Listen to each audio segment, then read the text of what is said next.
The slap echoed through the marble lobby of First National Bank of Atlanta. Ma'am, this line is for actual customers only. The welfare office is 3 blocks down on Martin Luther King Boulevard. Brittany Walsh's hand had moved faster than her judgment. The sharp sound of palm against cheek made every customer in the lobby turn and stare. Zara Johnson stood perfectly still, her face stinging but her expression unchanged. She wore faded jeans and worn sneakers. Her old backpack hung from one shoulder. She didn't touch her reddening cheek, didn't step backward, didn't raise her voice. Brittany's manicured finger pointed dismissively toward the glass doors. "Security! We need this person removed immediately!" Tyler Martinez pulled out his phone, hands shaking with adrenaline. This was about to explode across social media. Have you ever been struck by someone who had no idea they'd just made the biggest mistake of their career? Tyler hit the Instagram Live button. The screen showed 3 viewers as he angled his phone toward the counter. "Y'all see this?" he whispered into his device. "This crazy teller just slapped a customer. I got it all on camera." The red mark on Zara's left cheek was still visible under the bright lobby lights. Brittany crossed her arms, speaking even louder now. "Look, honey, you need a minimum $500 balance to even speak to management. Do you have an ID? A real address?" Zara reached into her backpack slowly. Her movements were calm, controlled. She pulled out a worn leather portfolio and set it gently on the marble surface. "I need to access my business accounts," she said quietly. "Before the system maintenance." The digital board above their heads flashed, "System maintenance in 47 minutes." Brittany rolled her eyes. "Ma'am, we can't just let anyone claim they have business accounts." Other customers were starting to notice. An elderly black woman shook her head in disgust. "Did she just hit that lady?" she asked loudly. A young white couple pulled out their phones. Tyler's viewer count climbed to 47. "This is getting good," someone commented on his stream. "That slap was an assault." "Call the police on the teller," another viewer typed. "She can't hit customers." The comments were already shifting. What started as potential customer bias was now clear employee assault. Brittany's voice carried across the lobby. "Sir, Mr. Morrison!" Chad Morrison approached from his glass office. He was 35, wearing a navy suit that probably cost more than most people's rent. His eyes swept over Zara dismissively. "What's the situation, Brittany?" "This individual is claiming to have business accounts. No appointment, no documentation." Chad didn't make eye contact with Zara. He spoke about her like she wasn't standing right there. "Ma'am, we have protocols. You can't just walk in claiming to own accounts without proper verification." Zara opened her leather portfolio. Inside were pristine documents, organized in clear plastic sleeves. Financial statements, legal papers. Everything looked official. "I have documentation," she said calmly. Chad glanced at the papers for exactly 3 seconds. These could be fake. Anyone can print documents at Kinko's. Tyler's phone showed 156 viewers now. Comments were flying. "Did anyone else see that slap?" "Assault! Call 911! That teller needs to be arrested." Hashtag Bank While Black just became hashtag Assault While Black. Near the security desk, Damon Wright watched the scene unfold. He was 53, a black veteran with 20 years of military service. He'd seen the slap happen and was already reaching for his radio. Physical assault of customers violated every protocol he'd been trained on, but something about Zara's calm reaction made him pause. Most people would be screaming, calling police, and demanding justice. She just stood there, like she was waiting for something. "Sir," Brittany said to Chad, "should I call the police? She's clearly attempting some kind of fraud." The word police made several customers look up sharply. Tyler adjusted his phone angle to capture everything. 847 viewers and climbing, he whispered to his audience. "This is insane." Zara's request was simple. "I need to process payroll for my employees. The system goes down in 41 minutes. "Your employees?" Chad laughed. It wasn't a kind sound. Ma'am, small business owners don't typically... He gestured vaguely at her appearance. What's that supposed to mean? The elderly black woman called out from the line. Chad's face flushed. I didn't mean anything by that. But the damage was done. Other customers were paying attention now. Tyler's stream had hit 287 viewers. Zara pulled a small detail from her backpack. A keychain. Wharton MBA, class of 2008. She set it quietly beside her portfolio. Damon caught sight of it from across the room. His eyebrows raised slightly. Look, Chad said, trying to regain control. We need to verify your identity before we can discuss any accounts. I provided 3 forms of ID, Zara replied. Driver's license, passport, and business registration. Brittany leaned over to examine the documents. These look suspicious to me. How? Zara asked. They're just... I don't know, something's off. Tyler's chat was exploding. Racial profiling in real time. This is why I hate banks. Someone call the news. Where is this happening? A young black man in line pulled out his phone and started recording too. Then another customer. Soon 3 different phones were capturing the interaction from different angles. Ma'am, Chad said firmly, I'm going to need you to step aside. You're disrupting our other customers. I'm not disrupting anyone, Zara replied. I'm trying to conduct a banking business. Security needs to escort this individual out, Chad announced loudly, before she disrupts legitimate customers. The word legitimate hung in the air like smoke. Damon shifted uncomfortably. He'd been told to watch for suspicious behavior, but Zara wasn't acting suspicious. She was acting professional, controlled, like someone accustomed to being in charge. Tyler's stream now had 421 viewers. Someone had shared it to Twitter. The hashtag #BankWhileBlack was starting to trend in Atlanta. This is getting crazy, Tyler whispered to his audience. Bank manager just called security on a black woman trying to make a deposit. But that wasn't exactly what happened. Tyler's viewers were seeing it filtered through his commentary. The story was already changing as it spread. Zara checked her watch. 39 minutes until system maintenance, she said quietly. Ma'am, you need to leave, Chad insisted. I need to complete a transaction, she replied. The standoff was getting tenser. More customers were watching. More phones were recording. The bank's quiet Friday afternoon had turned into a social media incident. And Zara Johnson stood at the center of it all, calm as still water, holding secrets that would change everything. Rebecca Stone's heels clicked across the marble floor. The district supervisor had been watching from her corner office, and things were getting out of hand. What's the situation here? She asked Chad. Tyler's live stream hit 892 viewers. Comments flooded in faster than he could read them. Call the news. This is discrimination.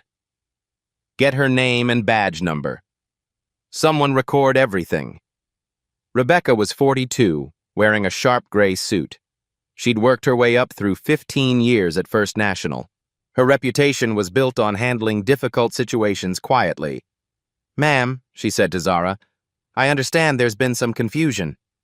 No confusion, Zara replied evenly. I need to access my accounts before system maintenance. And we need proper verification, Rebecca said. I'm sure you understand our security protocols. The digital clock above them read, System maintenance in 28 minutes. Kevin Liu emerged from the back office. Branch operations manager, 29 years old, MBA from Georgia Tech. He'd heard the commotion and came to assess the situation. Now 4 bank employees surrounded Zara. Brittany, Chad, Rebecca, and Kevin formed a semicircle around the counter. Tyler adjusted his phone angle.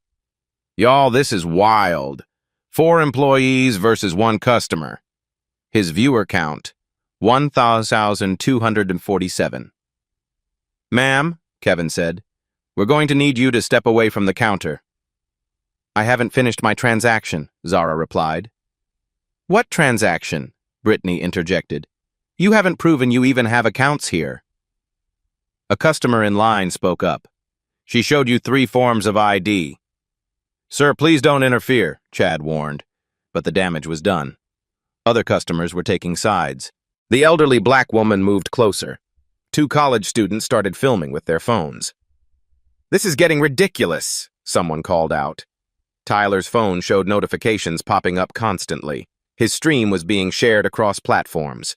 "Someone tagged the Atlanta Journal-Constitution," he whispered to his audience. Zara opened her portfolio again. She pulled out a document and placed it on the counter. "Business registration for Johnson Consulting Group, LLC." Rebecca examined it briefly. "This could be fabricated." "It has a Georgia state seal," Zara pointed out. "Those can be faked too," Kevin added. Damon Wright moved closer to the scene. His military training had taught him to read situations, and something was very wrong here. Not with Zara, with the bank's response. Professional people didn't stay this calm under pressure unless they had good reason to. "I have payroll processing in 26 minutes, Zara said, "for 847 employees. Brittany laughed out loud. 847 employees? Ma'am, you're wearing shoes with holes in them." Several customers gasped. Even Chad looked uncomfortable with Brittany's bluntness. Tyler's stream exploded. "Did she just say that? Someone get her manager. This is insane. Brittany needs to be fired." "That was uncalled for," the elderly woman said firmly. "Ma'am, please step back," Rebecca told the woman. But customers weren't stepping back. They were stepping forward.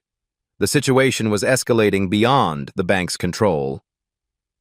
A young black man in a business suit approached the counter. "Excuse me, what's happening here?" "Sir, this is a private matter," Kevin said. "It's happening in public," the man replied.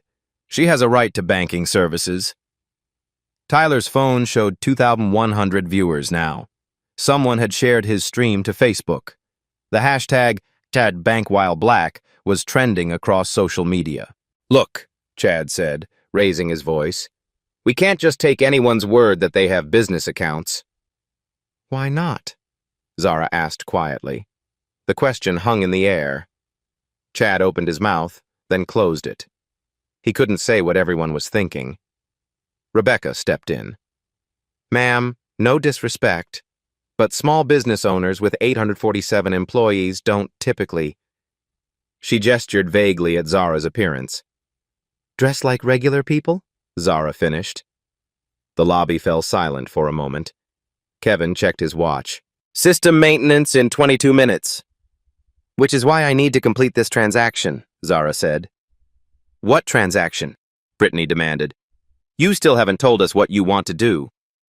"Transfer funds for payroll processing," Zara replied calmly.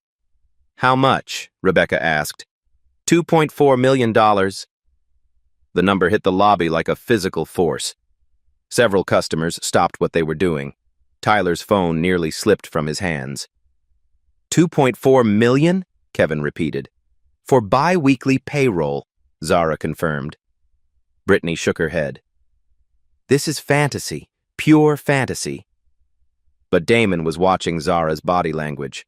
No tells, no fidgeting, no signs of deception. She stated the figure like someone discussing lunch plans. "Ma'am," Rebecca said slowly, "if you actually have access to that amount, we need to verify—" "I've provided verification," Zara interrupted. 3 forms of ID, business registration, and account documentation. "Which could all be fake," Chad insisted. Tyler's stream reached 3,400 viewers. Local news accounts were starting to pay attention. Someone had created a Twitter thread documenting the entire incident in real time. "Call corporate security," Kevin whispered to Chad. But Zara heard him. "That won't be necessary." "Ma'am, we decide what's necessary," Rebecca said firmly. The power dynamic was clear. 4 bank employees versus 1 customer. Professional attire versus worn clothes. Authority versus individual. Except Zara didn't look defeated. She looked patient. "I understand your position," she said quietly. You see someone who doesn't fit your expectations. It's not about expectations, Chad protested. Isn't it? Tyler's chat was moving too fast to follow. She's handling this perfectly. They're digging their own graves. Someone call the ACLU. This is going viral everywhere. A new customer entered the bank. Middle-aged white man in an expensive suit. He walked straight to the VIP counter without question. See, Brittany said to Zara. That's how legitimate customers behave. The contrast was deliberate and devastating. Damon had seen enough. He approached the group slowly, hands visible, body language non-threatening. Excuse me, he said to Rebecca. Ma'am, I think we should— Damon, please step back, Rebecca interrupted. We have this handled. But they didn't have it handled. They had a viral social media incident, a growing crowd of angry customers, and a woman who refused to be intimidated. System maintenance in 18 minutes, the display announced. Zara checked her watch. Then she looked directly at Kevin Liu. Mr. Liu, she said calmly, I need you to make a phone call. Ma'am, I'm not calling anyone for— Call Regional President Jonathan Hayes. Kevin's expression changed slightly. He recognized the name. Tell him, Zara continued, that Zara Johnson needs the Q3 board presentation materials. The lobby went quiet. Now. Kevin Liu's face was drained of color. He knew that name. Jonathan Hayes, Regional President of First National Banking Corporation. Kevin had seen it on quarterly reports, corporate emails, executive briefings. But why would a customer know the regional president personally? Ma'am, Kevin said slowly, I can't just disturb executives for— You can, Zara interrupted gently. And you will. Tyler's live stream showed 4,200 viewers now. Comments were flying faster than anyone could read. Who is Jonathan Hayes? She knows executives? Plot twist incoming. Google her name right now. Brittany crossed her arms defiantly. This is ridiculous. Kevin, don't fall for this scam. Yeah, Chad agreed. She's probably just name-dropping random executives. But Kevin was studying Zara's face. Something in her expression had shifted. Not demanding, not desperate, just certain, like someone who expected to be obeyed. Rebecca stepped closer. Kevin, you're not seriously considering— Making the call, Kevin finished, his voice tight. The lobby fell silent except for the quiet hum of air conditioning and Tyler's whispered commentary. Y'all, something big is about to happen, Tyler told his audience. This lady just name-dropped some executive like she owns the place. Kevin dialed with shaking hands. The phone rang once, twice, 3 times. Hayes. The voice came through clearly on speakerphone. Deep, authoritative, slightly impatient. Mr. Hayes, this is Kevin Liu, branch operations at Atlanta Central. I'm sorry to disturb you, but we have a situation with someone claiming to be— Kevin paused, swallowing hard. Someone claiming to be Zara Johnson. Dead silence. Tyler held his breath. His 4,800 viewers waited. The lobby was so quiet you could hear individual keyboard clicks from other tellers. When Jonathan Hayes spoke again, his voice had completely changed. Lower. Careful. I almost panicked. Kevin, tell me you didn't just say what I think you said. Sir? Put her on the phone. Right now. Immediately. Chad's mouth fell open. Rebecca took a step back. Brittany looked around wildly, as if searching for hidden cameras. Kevin handed Zara the phone with trembling fingers. Jonathan, Zara said calmly, your Atlanta branch staff needs immediate retraining on customer service protocols. Ms. Johnson. Hayes's voice was tight with controlled panic.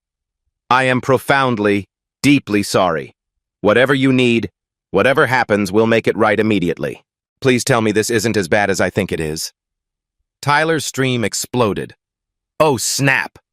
She knows him personally. First name basis. Heads are about to roll. Rebecca was frantically typing on her phone. Google search. Zara Johnson First National Bank. The loading icon spun, slower than usual. The lobby's Wi-Fi was struggling under the weight of multiple people live streaming. Then the results loaded. Rebecca's eyes widened in horror. Forbes 40 under 40, Black Enterprise Executive of the Year, Chief Executive Officer, First National Banking Corporation, net worth estimated at... She stopped reading aloud, but her face said everything. We'll discuss consequences after I complete my transaction, Zara told Hayes. Of course, absolutely, anything you need. Kevin is authorized to handle whatever you require. Full access, no questions asked. Thank you. Zara handed the phone back to Kevin. Hayes was still talking rapidly. Kevin, you give Ms. Johnson anything she requests. Anything. Whatever she wants. And I want a full incident report on my desk within 1 hour. Do you understand me? Yes, sir, Kevin whispered. 1 hour, Kevin. This cannot wait. The line went dead. Kevin stared at his phone like it might explode. His hands were visibly shaking now. Tyler's viewer count hit 6,100. Someone in the chat had found Zara's Wikipedia page and was posting screenshots in real time. Guys, she's the CEO. She literally owns this bank. Brittany is so fired. This is better than Netflix. But Brittany was still in complete denial. This is some elaborate scam.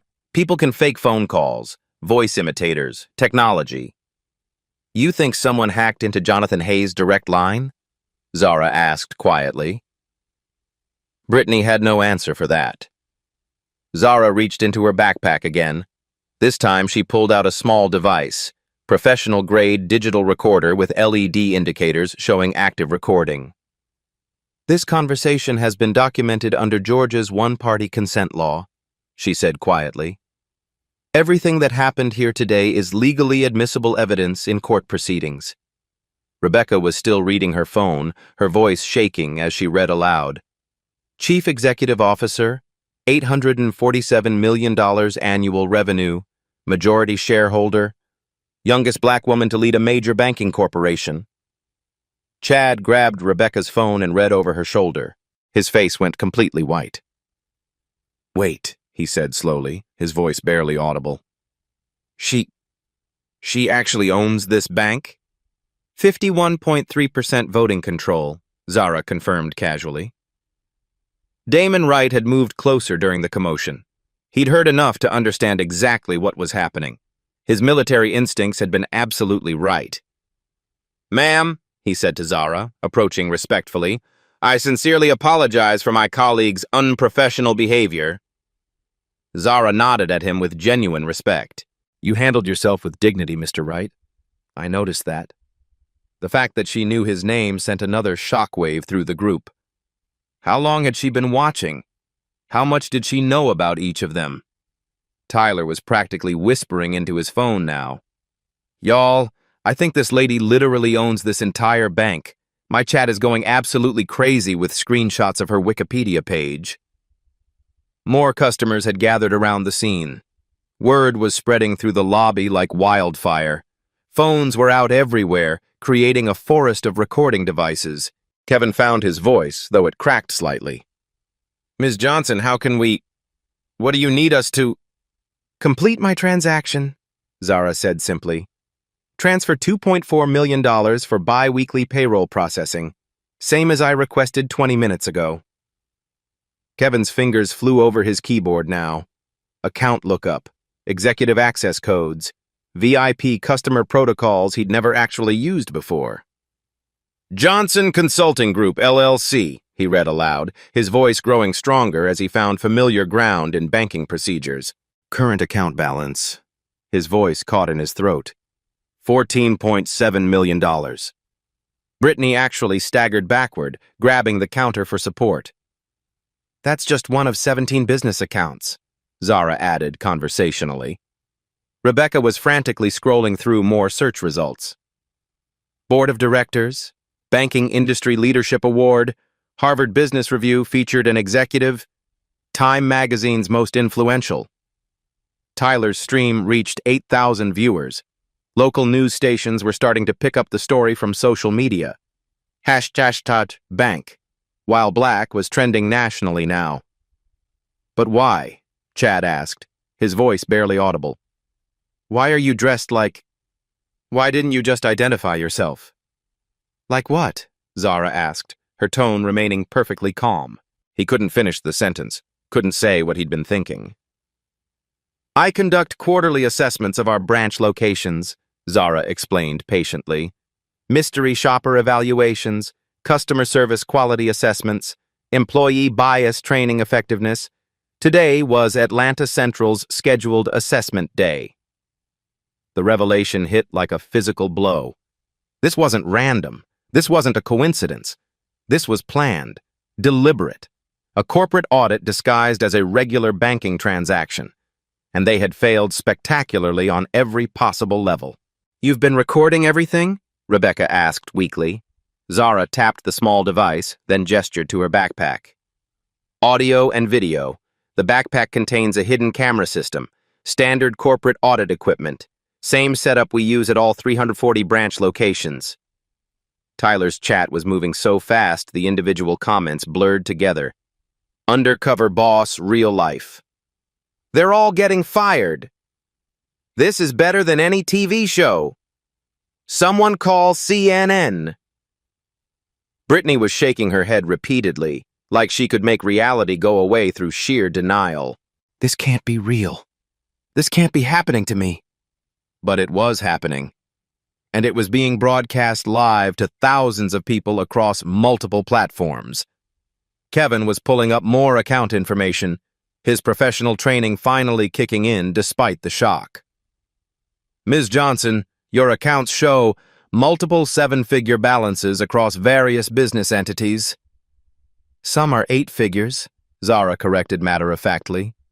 The lobby had gone completely silent except for the sound of rapid typing and whispered phone conversations as more people looked up Zara's background. System maintenance in 12 minutes, the display announced automatically. Which is why, Zara said calmly, I need to complete this payroll transfer immediately. 847 employees are depending on their paychecks being processed on time. Kevin's hands were steadier now as he accessed the wire transfer system. Yes, ma'am, absolutely. I'll process this right away. But Zara held up one hand. Not quite yet. Everyone frozen. First, I want to address what happened here today. What really happened? What does this mean? Tyler adjusted his phone angle to capture everything. His stream had reached 11,000 viewers and climbing. This wasn't about money, Zara continued. It wasn't about paperwork or procedures or security protocols. She looked directly at each bank employee in turn. This was about assumptions, about seeing someone who didn't fit your mental image of success and deciding they didn't belong here. The words hung in the air like smoke. No one could deny them. Everything had been recorded in high definition. But you haven't seen the full scope of this situation yet, Zara added quietly. She reached into her backpack one final time and pulled out a thick folder. Official letterhead. Legal documents with corporate seals. As majority shareholder with 51.3% voting control of First National Banking Corporation, she said, and as Chief Executive Officer of this institution, I have the authority to implement immediate policy changes across all branch locations. Tyler's stream hit 13,000 viewers. The story was spreading to TikTok, Twitter, Facebook, and LinkedIn simultaneously. What kind of policy changes? Kevin asked, his voice barely above a whisper.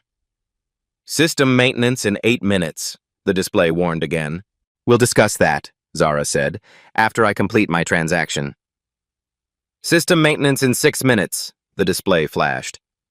Zara opened her legal folder on the marble counter. The documents inside were pristine, organized with the precision of someone who understood corporate power structures. Let's discuss immediate consequences, she said quietly. Tyler's stream hit 15,000 viewers. Comments flooded faster than anyone could process. This is getting real. She's about to drop the hammer. Corporate justice incoming. Brittany run. Kevin's fingers hovered over the transfer screen, but he was watching Zara's face, waiting for instructions from someone who clearly outranked everyone in the building. Ms. Walsh, Zara said, looking directly at Brittany, your employment contract with First National Banking Corporation, Section 4.2, states discriminatory behavior toward any customer, regardless of race, gender, or socioeconomic status, constitutes immediate grounds for termination. She had memorized the employee handbook, word for word. Brittany's face went pale. I didn't discriminate. I was following security protocols. Which protocols? Zara asked calmly. The one where you refused to touch a customer's deposit slip? The one where you directed a black woman to the welfare office? The one where you assumed someone wearing worn clothes couldn't have legitimate banking business? Each question hit like a physical blow. Brittany had no answers. Those aren't protocols, Zara continued. Those are personal biases manifesting as discriminatory actions. Rebecca stepped forward desperately. Ms. Johnson, I'm sure we can resolve this through retraining. We're past retraining, Zara interrupted. This represents systematic failure across multiple management levels. She pulled out a specific document, legal letterhead with corporate seals. First National Banking Corporation, total assets, $2.4 billion, 340 branch locations, 12,000 employees, 2.3 million customers across 6 states. Real numbers, precise figures, corporate scale that puts individual jobs in perspective. Mr. Morrison, she addressed Chad, as branch manager, you're responsible for customer service culture.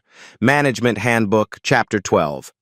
Assume positive intent, verify respectfully, de-escalate conflicts. Chad's voice cracked. I was trying to support my team by escalating a situation that should have been resolved in 30 seconds, Zara finished, by allowing racial bias to drive decision-making, by creating a hostile environment for a customer. Tyler's audience was hanging on every word. She knows every rule. They're getting destroyed. This is legal expertise. CEO mode activated. Ms. Stone, Zara turned to Rebecca, district supervisors are evaluated on branch performance metrics. Your quarterly review is scheduled for next week. Rebecca's hands were shaking. Yes, ma'am. How do you think this incident reflects on your leadership effectiveness? No answer. There was no good answer. Zara spread 3 more documents across the counter. Corporate policies, federal banking regulations, legal compliance requirements. The Federal Deposit Insurance Corporation requires documented bias training for all customer-facing employees, she read aloud. Annual compliance certifications, mystery shopper evaluations, incident reporting systems.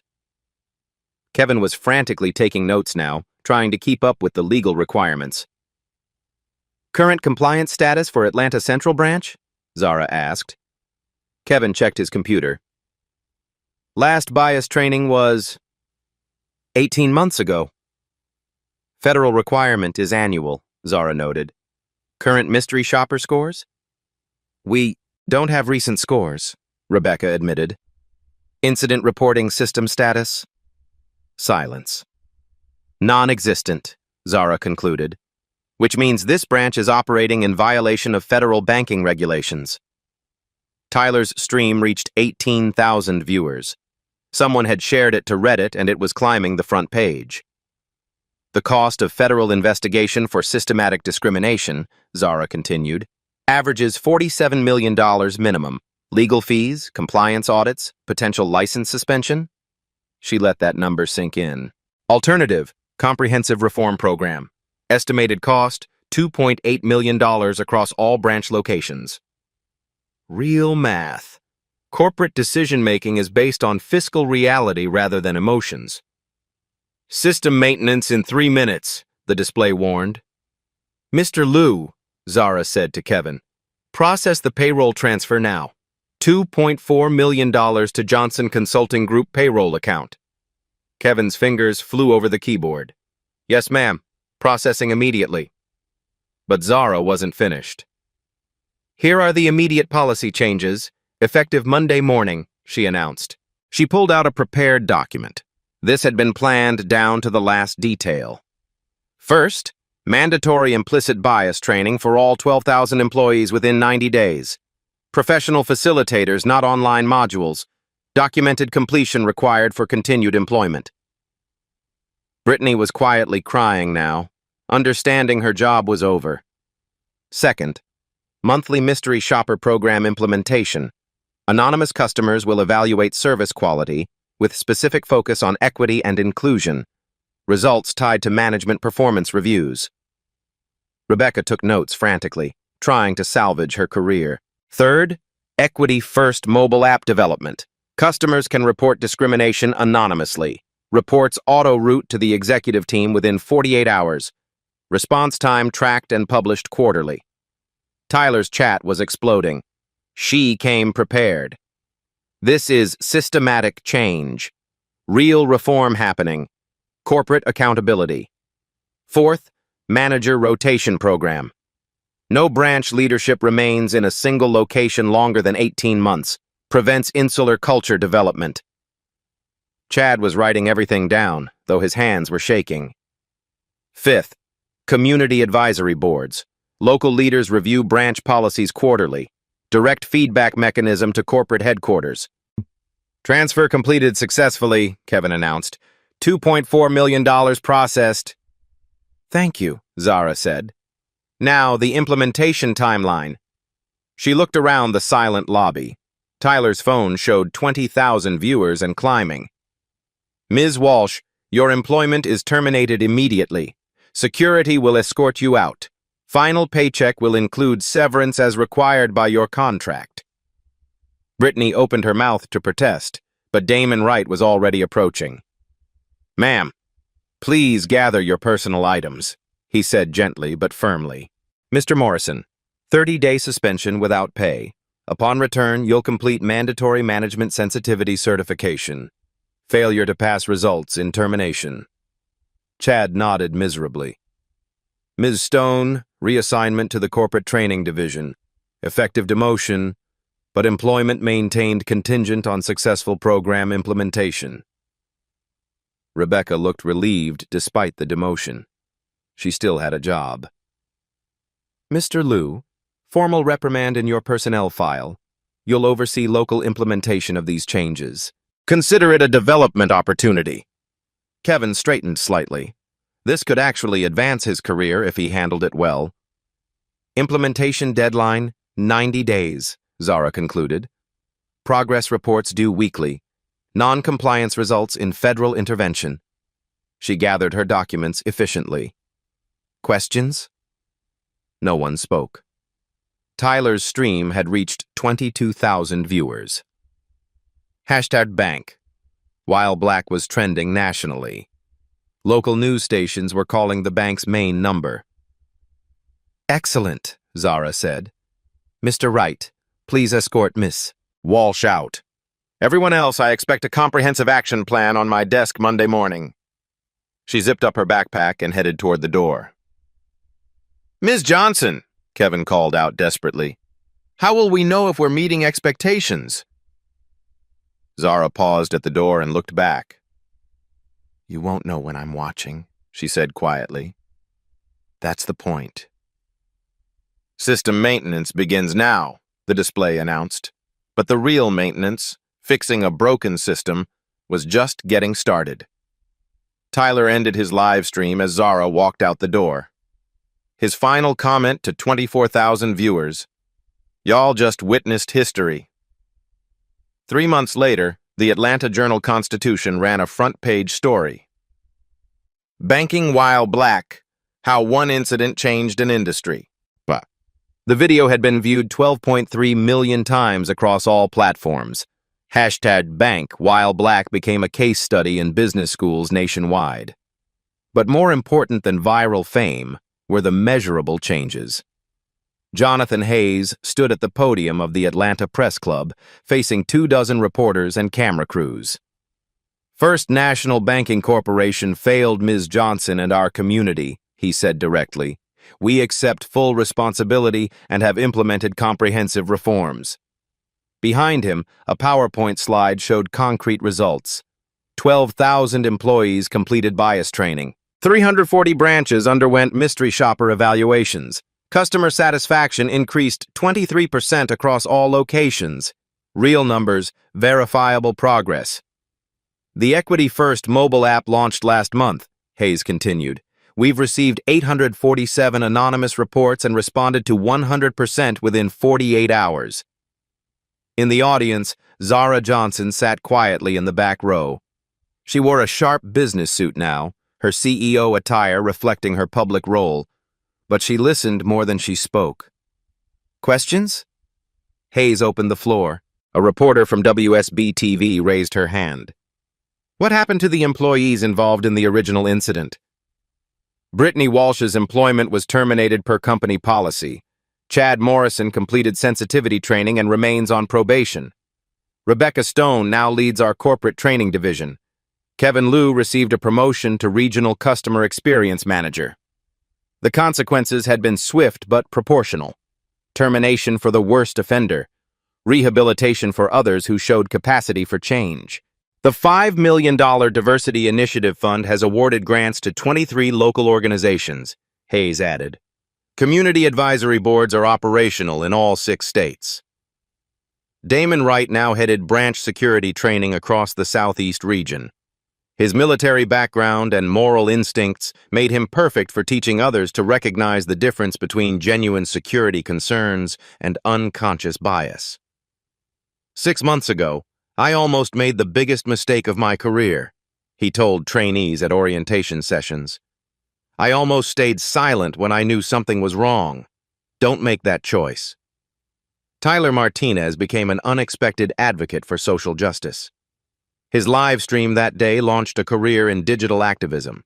He now had 340,000 followers and used his platform to document similar incidents across the country. Real-life stories matter, he told his audience regularly. Black stories, touching stories, authentic stories. When we witness injustice, we have a responsibility to speak up. His original video was preserved in the Smithsonian's National Museum of African American History and Culture as part of their digital civil rights collection. The Mystery Shopper program revealed problems at 23% of First National's branches, but it also identified best practices at high-performing locations. Customer feedback showed the changes were working. Staff treated me with respect from the moment I walked in. No assumptions, no judgments, just professional service. Finally, a bank that sees customers as people first. The Federal Deposit Insurance Corporation cited First National's reforms as a model for the industry. 3 other major banks proactively implemented similar programs rather than wait for regulatory pressure. The ripple effect extends beyond banking, noted Dr. Angela Davis, a business ethics professor at Emory University. When corporations demonstrate that bias has real consequences, it changes workplace culture industry-wide. But the most significant change was quieter, more personal. Branch managers now asked different questions during staff meetings. Instead of, "How many accounts did we open?" they asked, "How did we make customers feel welcomed?" Performance reviews included customer equity ratings alongside sales metrics. Bonuses reflected inclusive service, not just profitable transactions. New employee training emphasized dignity over suspicion. Assume positive intent became more than a motto. It became a measurable policy. The community response was overwhelmingly positive. First National's community lending increased 340% as trust was rebuilt. Local businesses opened accounts. Families who had banked elsewhere for generations returned. Change happened because someone refused to accept injustice, said Reverend Marcus Williams of Ebenezer Baptist Church. But more importantly, change happened because systems were put in place to prevent it from happening again. 6 months after the incident, Zara conducted another unannounced visit to the Atlanta Central branch. This time, she dressed professionally. Business suit, corporate ID visible. She wanted to test normal service, not biased responses. Kevin Liu greeted her personally. "Ms. Johnson, welcome back. How can we assist you today?" The transformation was remarkable. The staff moved efficiently but respectfully. Customers of all backgrounds received equal attention. The atmosphere was professional rather than judgmental. "Excellent work," she told Kevin privately. "This is what banking should look like." The intellectual victory had produced lasting change, not through anger or confrontation, but through strategic thinking, legal leverage, and systematic reform. Sometimes the most powerful response to discrimination isn't emotional, Zara reflected in a Harvard Business Review interview. It's structural. Change the systems, and individual behavior follows. The banking industry has learned a crucial lesson. Diversity isn't just morally right, it's fiscally smart. Inclusive environments serve customers better, reduce legal risks, and strengthen community relationships. Real-life stories like Zara's proved that one person with preparation and principles could create institutional change affecting millions of people. 1 year later, Zara Johnson received the Presidential Medal of Freedom for advancing civil rights through corporate accountability. But she didn't need awards to measure success. The real victory was visible every day across 340 branch locations. Strategic patience changed more lives than immediate anger ever could, she reflected during her acceptance speech. Sometimes the most powerful weapon against bias isn't confrontation, it's preparation. The numbers told the story. 0 discrimination complaints across First National's network for 8 consecutive months. Employee satisfaction up 34%. Customer retention at an all-time high. Community lending approaches $1 billion annually. Other industries took notice. Tech companies implemented similar bias training. Retail chains adopted mystery shopper equity programs. Healthcare systems created anonymous reporting mechanisms. "One person with a plan can move mountains," became Zara's signature message. But only if that plan includes systematic change, not just individual accountability. The video of that Friday afternoon at Atlanta Central Bank was now required viewing in business ethics courses nationwide. Students analyzed not just what happened, but how Zara handled it. "She could have exposed them immediately," noted Professor Sarah Bennett at Stanford Business School. "Instead, she let them expose themselves. Then she used corporate structure to create lasting change." Tyler Martinez, now a full-time social justice advocate, regularly interviewed Zara for his podcast series, Real-Life Stories That Changed Everything. "You proved that quiet strength can accomplish more than loud anger," he told her during their latest conversation. "Anger has its place," Zara replied, "but strategy has staying power." The lesson resonated far beyond banking. When people faced discrimination, they had a new playbook. Document everything, know the rules, use systems to create change. Black Voices Uncut wasn't just about individual stories anymore. It was about showing how ordinary people could create extraordinary impact through intelligent resistance. Zara's approach became a template. Prepare thoroughly. Document systematically. Know your rights. Use legal frameworks. Think strategically. Create lasting change. "Every person watching this has witnessed injustice," Zara said during her final interview about the incident. "The question isn't whether discrimination exists. The question is what we do when we see it." She looked directly into the camera. "You have more power than you realize. Know the rules. Use the systems. Create accountability. One prepared person can change an entire industry." The banking incident proved that individual actions could produce institutional reform, but only when those actions were strategic, not just emotional. "True power doesn't announce itself loudly," Zara concluded. "It works quietly, systematically, permanently." Have you witnessed discrimination in professional settings? Share your story in the comments below. Your experience matters. Your voice can create change. Real-life stories like Zara's prove that strategic thinking defeats bias more effectively than anger alone. These touching stories of quiet resistance inspire systematic reform. Subscribe to Black Voices Uncut for more stories of strategic resistance and institutional change. Hit the notification bell to never miss how ordinary people create extraordinary impact through preparation and principle. Share this video with 3 people who need to see that intellectual strength can move mountains. Tag someone who inspires you to stand up for justice through smart action, not just emotional reaction. When you know who you are, nobody can tell you who you aren't. When you know the rules, nobody can deny you justice. When you think strategically, you can change the world. Black Voices Uncut. Real stories, real change, real power.